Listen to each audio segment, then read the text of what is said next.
The Renaissance, Part 1, Historical Background. Professor Michael Botwin, Department of Psychology, California State University, Fresno. Well, we finished the Dark Ages and the medieval period. It's time to go Renaissance. And one of the things that we're going to find with the Renaissance is that the focus of interest radically changes.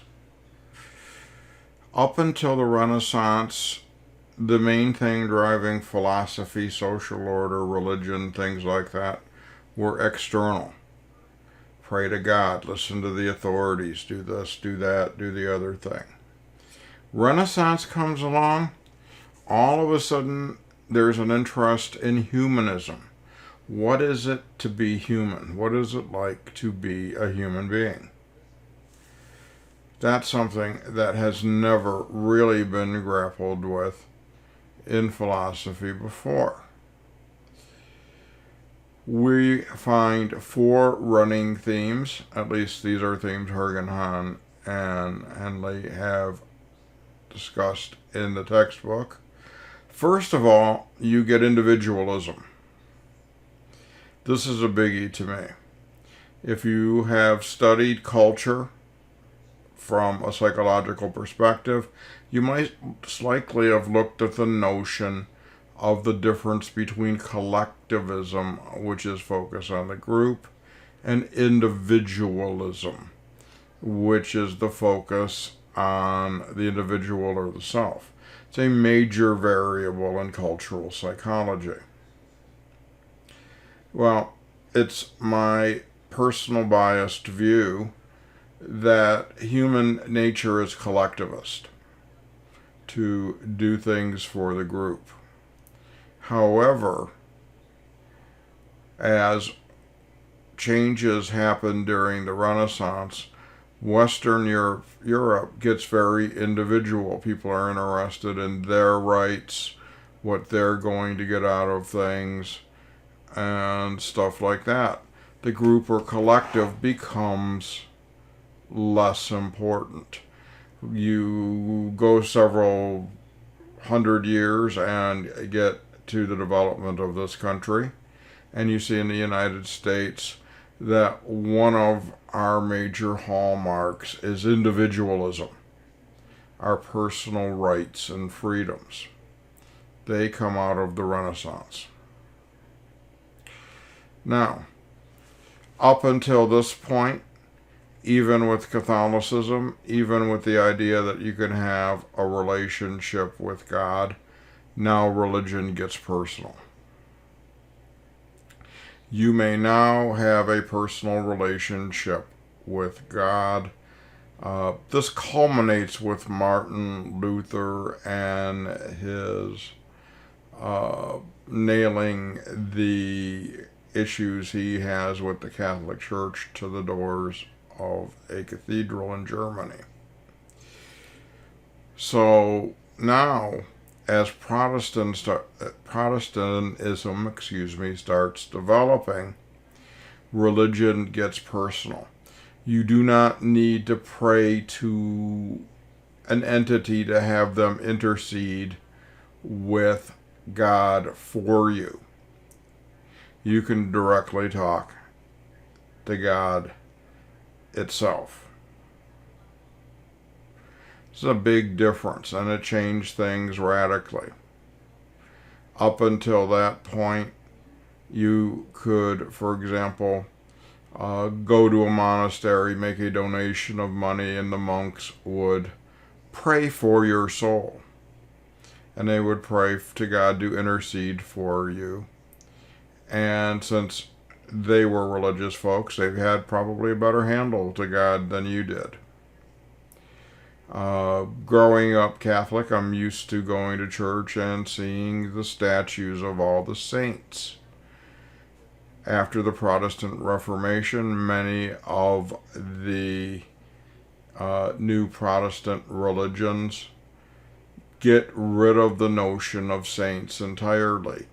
The idea that you can pray to a saint who will go and intercede with the Godhead on your behalf. So all of that is gone, busted out. Religion is now you and your relationship with God.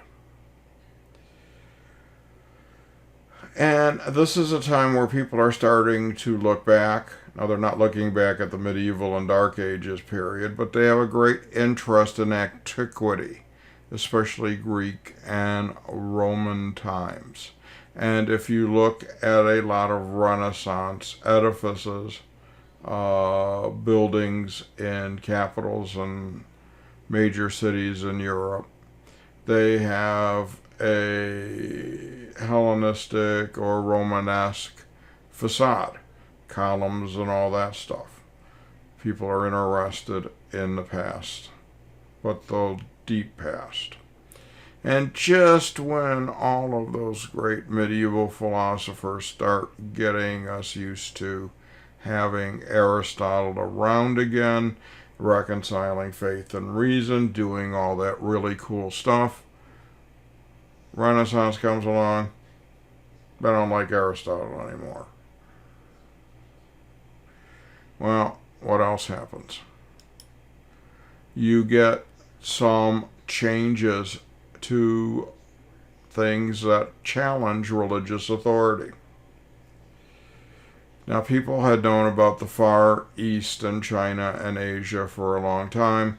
There had been trading between the East and the West, going all the way back to Roman times. But Marco Polo and his family traveled to China.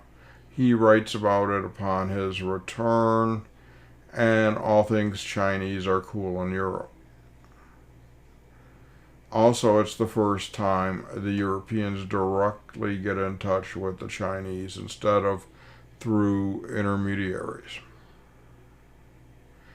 Well, in 1492, whatever you think about him, Columbus sailed the ocean blue, and he stumbled upon the Americas while he was trying to find a quick route to the Spice Islands in the Far East.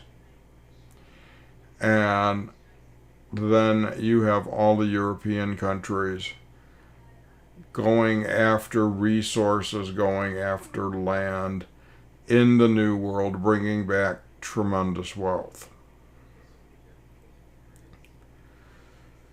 Good old Magellan comes along and circumnavigates the globe.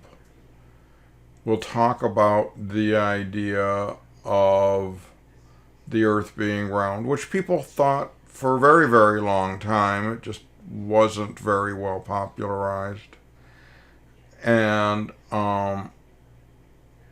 you have all of this stuff going on. Do I have video? Yes, I do. Sorry. Had to check something. And you get challenges to old assumptions about how the world is. We'll talk about Galileo. We'll talk about Kepler later in this unit. Other things, not necessarily challenges to religious authority, but I just lumped them all there. You get a couple of major inventions. The printing press. Now, literature, reading material gets considerably cheaper. And the upper classes, and I don't know about the upper classes, but kind of like the upper middle class can now afford to get reading material, so it's to their interest to learn to read. Knowledge becomes far more portable, and people can learn lots of stuff because things are now printed. Probably not until we hit the internet and the popularity of the internet do we get a change in information dissemination as big as the printing press. We'll talk about Galileo and his discovery of the telescope and how he ground lenses and put them into a tube so he can see things at great distance. Things we shouldn't be able to see with the naked eye. This defies Aristotelian common sense. The social order is changing too.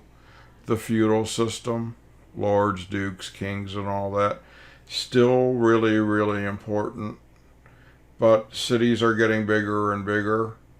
And in the cities, you have autonomous craftsmen who form guilds, whether they're baking bread or making clothing or whatever.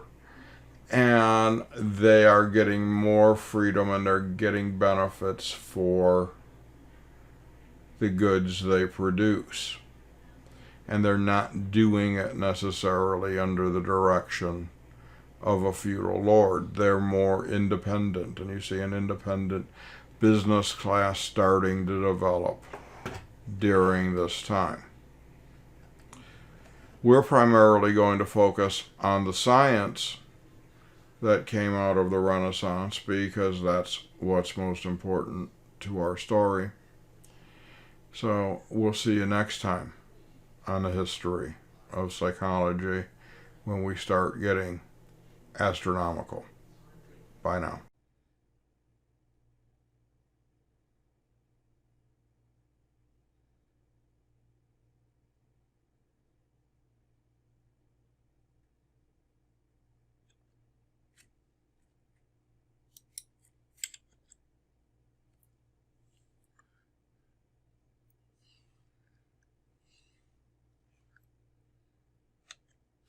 This has been a We Have Couches video production. Copyright 2020. Professor Michael Botwin. All rights reserved.